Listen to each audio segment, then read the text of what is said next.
Hello, everybody. Welcome to week 12. Getting close, 3 weeks to go. So, once again, think about those final papers. If you guys have any questions, shoot me an email. Okay, so last week we were looking at America at war, right? And up until this point, we've been primarily focusing in this course on domestic policy, right? What's going on in the United States, what's shaped, our institutions to be the way they are now, the philosophies behind it, how things have changed, the Civil War, how that led to sort of the progressive movement in the Industrial Revolution. But last week and in this video and, continuing on in the course, we're going to be focusing more and more on foreign policy, right? So, and, World War One, marked a huge turning point in American foreign policy. Up until that point, really going all the way back to George Washington, with some notable exceptions, the United States had maintained a policy of isolationism, right, in foreign policy, meaning that, and even Washington said it in his farewell address, we should be friendly towards other nations, but we shouldn't be entangled in the affairs of other nations, right? The United States can best prosper if we just sort of stick to ourselves. We make things work on the domestic level, and we stay out of sort of the major conflicts between the different the different countries out there. So that really changed with World War One, right? So Woodrow Wilson, interesting guy, right? He was the son of a Presbyterian minister, and a lot of people say that he's really the only pacifist president that we've ever had, which is really ironic considering the role that he has played in shaping American foreign policy, which is definitely not pacifist. So he was the son of a minister, which shaped a lot of his views, but he was also a college professor. And he was the president of Princeton at one time, which shaped a lot of his views. He was academic, and he was an Anglophile, meaning that he loved the British, right? And even at Princeton, he tried to model Princeton after Oxford and Cambridge, and they said that his favorite thing to do at Princeton was to ride around on his bicycle with a copy of the Oxford edition of the Oxford Book of Verse, so he could ride around and pull out and read a sonnet from Shakespeare or somebody like that. So he was a big fan of the British and the British way of life and the British political system, which turned out to play a very important role in shaping American foreign policy. Okay, so war breaks out on the continent, right? Germany is sort of taken this role of aggression, and then the Allies come together to try to resist this sort of German aggression. Right now, in the beginning, and I had you guys take a look at this, Wilson declared a position of neutrality, which meant that America was neither going to support the Allies, or nor were they going to support the Germans. But of course, that was on paper, right? Because we have these two competing impulses in Wilson's personality that are kind of, mutually exclusive, right? On one hand, he's a pacifist. He wants to stay out of the war. He wants to promote American interests. On the other hand, he's an Anglophile. So he is a big fan of the British. So, yeah, in theory, right, we were neutral. That was the official policy. But, and the idea with that was, if we're neutral, that would mean that we could supply arms to both the Germans and to the Allies, which was important at that time because, and this is another one of the things that, even though you read the justifications in these speeches, the things that you don't read in the context that's going on at the time, but we were in the middle of a recession, a pretty big recession at that point, and we were on the verge of going into a depression, which happened shortly thereafter. But when World War One broke out, our economy started booming because we started supplying weapons and munitions to the warring countries in Europe, and primarily we started selling mostly to the Allies, right? So we were sending money, money and munitions to the Allied forces to help them fight against Germany. So yeah, even though we were neutral in theory, we weren't neutral in practice. And of course, in his speech, he cited the violations that the Germans had against sort of our rights, the international rights of a neutral power and things like that. But in actuality, it wasn't just the Germans who were violating our rights; it was the Brits were as well, right? They were, seizing property. They were, not treating our merchant ships with the rights that they merited. So really, both sides were violating the international sort of maritime laws and things like that. But so one of the main weapons that the Brits had against the Germans was their blockade, right? So they had set up this blockade to sort of prevent arms and food and all other sorts of goods coming into the German side. They're just like in an old feudal war. You cut off their supplies, right, and you starve them out or you smoke them out or whatever. So that's what the Brits were trying to do with their blockade, which of course is what led to the Germans developing the underwater boat, right, the U-boat, to get through that blockade and actually sink the ships that were going through that blockade. So here's the situation, right? We're sort of still tottering on the fence of where we want to go, but we're shipping munitions to the Brits because we're friends with the Brits, and getting through the British blockade is not going to work, right? So the German U-boats start attacking some of our transport ships, right? And they sink the Lusitania, of course, which is what the event that sort of compelled us to go into war. But there was an interesting. Germany was playing a very dangerous game, because at one point the Germans actually said, when the America was sort of on the cusp of entering the war before we actually did, Germans said that they would suspend their U-boat activities, right? So, and then Wilson was seen as a great hero, right? There were all these slogans that Wilson, prevented American entry into World War I with, the Great War without even shedding a drop of blood, right? And he was awarded the Nobel Peace Prize and all this other sorts of stuff, right?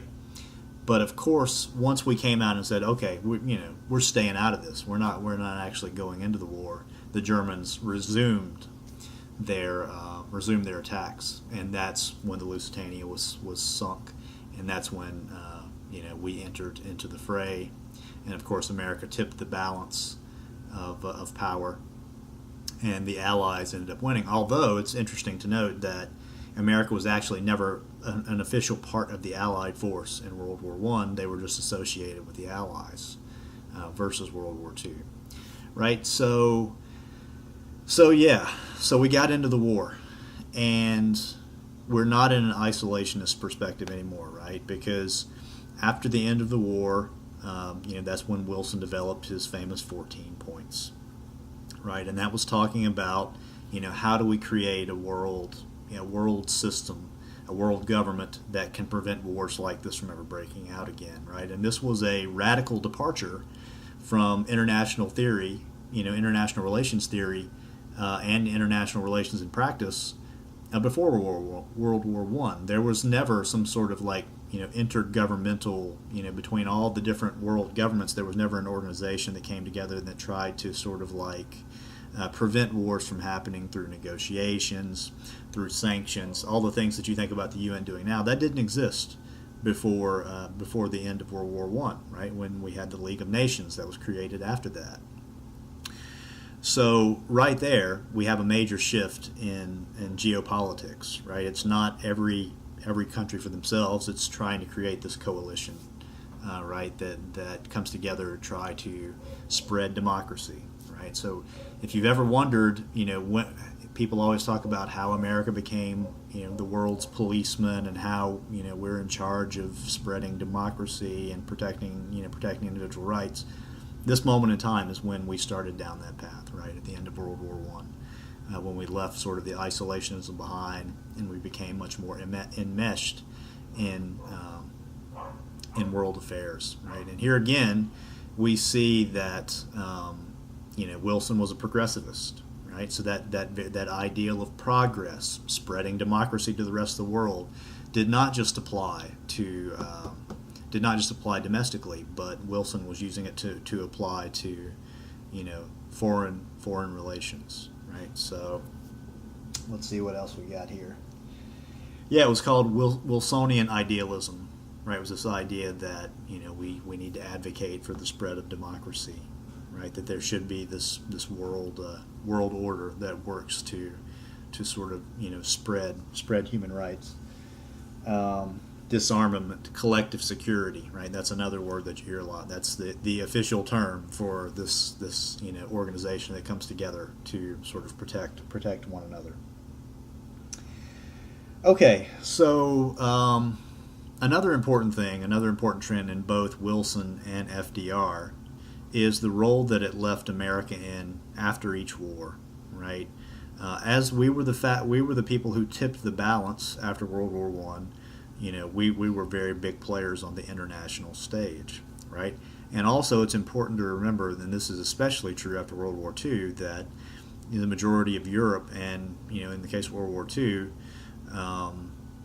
not just Europe, but Asia as well, Japan, China, Korea, were decimated, right? And the fact that we are isolated, geographically speaking, the fact that we're separated by oceans from the other continents, left our economies and our cities largely untouched, right? And they were thriving. So, we were the big winner, after those wars, right? And so World War I ended with the Treaty of Versailles. Now, before the Treaty of Versailles, that's when Wilson talked about his 14 points, and he listed those. But Wilson was not able to attend when the Treaty of Versailles was actually happening. And the French Prime Minister and the British Prime Minister were the ones who were sort of negotiating that treaty. And it didn't follow along with Wilson's 14 points that much, right? I mean, essentially, the big takeaway from the Treaty of Versailles was that Germany was solely responsible for the damages that were done during World War I, and Germany was going to be held accountable for that. Now, it's unfortunate that we weren't there, right? But it makes sense when it's the French and the Brits, the ones who were suffering most of the damage, took a much harder line against the Germans. But a lot of people say that taking that harder line is actually what led to the rise of German National Socialism, the Nazi Party, and World War II. So Treaty of Versailles was not a model of Wilsonian idealism and based on his 14 points. So, okay, World War I's over. We get into World War II, right? Or we're, after that sort of American prosperity, of course, the Great Depression strikes, and we're economically troubled again, right? So, once again, the rise of Nazism happens in Europe, right? So, once again, we're saying that we're neutral. We're staying out of it. We're going to provide supplies to the Allies, but once again we're going to stay out of it, right?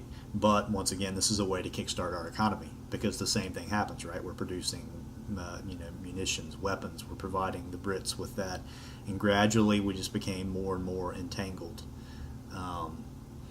in it, right? So, but here's where FDR, in the speech that I had you guys look at, right, really takes that Wilsonian idea, that idea of progressivism, and the idea of, some people even call it imperialism, right? Because, we're spreading our form of government. We're saying that we should be spreading our form of government, which is democracy, right? Or, as we've been talking about a lot in this class, is it democracy is a question, right? But whatever the American version of democracy is, this emphasis on, protection of individual liberties, and we're really trying to say that we're going to spread that to countries around the world, and we should spread that to countries around the world. So FDR is much more. He was not nearly as reluctant as Wilson, right? In many ways, he saw us entering the war as a strategic economic advantage, and as exactly the way that it played out, right? Because, as I said, at the end of World War II, and we're going to be getting into the Cold War this week.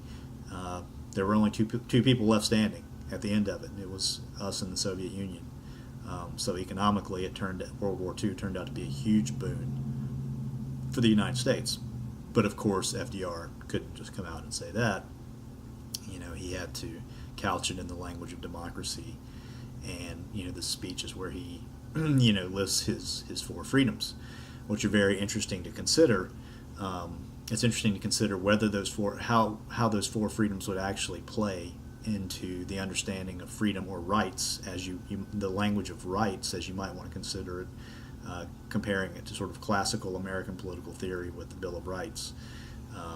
So you've got freedom of expression, which we clearly see in the Bill of Rights, right, with the First Amendment. Freedom of religion, Second Amendment, right, and then you start getting into some tricky ones, right, and this is where the progressivism comes in. Freedom from want, right. So what are we talking about? And this is obviously very important during the times because of the Great Depression, and people have been suffering. So essentially, FDR is saying people have a right to be well fed, people have a right to be taken care of, health care wise. So that's where you get into this language of entitlement, right? Is there a distinction between having the right to sort of pursue your own happiness and being entitled to food, entitled to health, entitled to a job, right? So freedom from want is an interesting way to phrase a particular type of liberty or freedom, right? And then of course the last one was freedom from fear, which is what he was banking on very heavily in this speech, right? It was the great Nazi menace, and the rhetoric that he uses about we need to be on the offensive, because if the enemy is taking the battle to us, then we're in grave danger, because fear was a big part of it, right? And if the Germans, if they consolidate Europe, there's nothing besides the Atlantic Ocean standing between us and the Germans, right? And rather than having European allies, we're gonna have to face the Germans by ourselves and take them on in that way. So he used certainly the rhetoric of freedom, but definitely the rhetoric of fear, and there was this notion of economic benefit that was underlying a lot of this. Of course, Pearl Harbor had not happened at the time of this speech, but yeah. So Pearl Harbor happens, right? We have to throw our ring in the hat at that point in the Asian theater, and luckily enough, 4 days after Pearl Harbor happened, Hitler declared war on the United States, which gave us the impetus to sort of declare war against Germany and to focus on the German front, which is where we wanted to focus to begin with. Difference from World War One, we were officially a part of the Allied force versus just being associated with them in World War One, and not only were we a part of it, we were the leaders of it in a lot of ways. So this obviously, you think about American exceptionalism, American imperialism, America being dominant on the world stage. This is the moment when it happened, right? Or at least co-dominant, and we'll see how we went from co-dominant perhaps to dominant, right, in the next 40 or 50 years after that. So anyway, this week we're looking at the Cold War, but the key thing to take away from this week is this is the turning point in American foreign policy, where we changed from isolationism to, I don't want to say imperialism because it's not necessarily imperialism, but taking a much more active role on the global stage and advocating for our government and our way of life, not just democracy but capitalism as well. Anyway, if you guys have any questions this week, shoot me an email. I will post the discussion question for tomorrow, talking about the Cold War a little bit. If you guys have any questions, let me know. Thanks.